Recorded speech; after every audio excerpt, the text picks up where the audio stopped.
Alright, this video is for sellers, and it's the pros and cons of getting a pre-listing, pre-inspection report. And we're going to talk about that right now.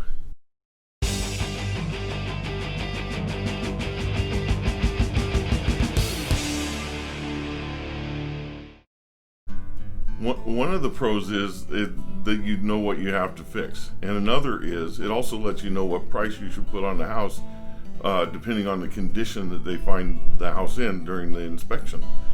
The information is going to come out in the buyer's inspection anyway, so you might as well be ready for it. You know, you can share the information with the buyer, any problem that you found and what you did to fix it. It may raise the buyer's confidence in the purchase.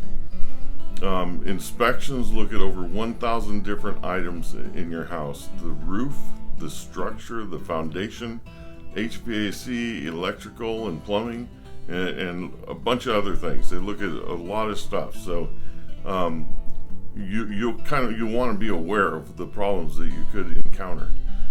The cons are it takes a little bit of money. The home inspections can be like $300 to $1,000 depending on the size of your house.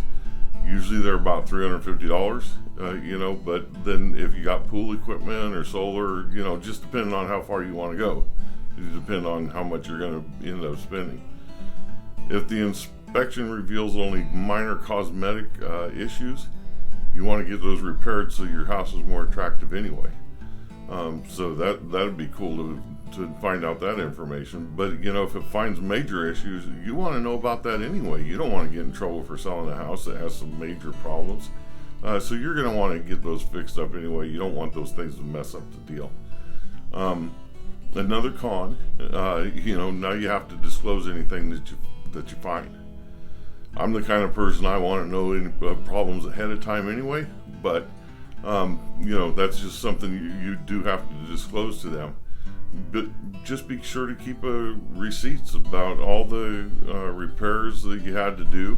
Hopefully you could have the before pictures from the home inspection and take after pictures of what has been repaired, so that the people know, these are the problems we found, these are the repairs we made. Now this advice is good advice most of the time.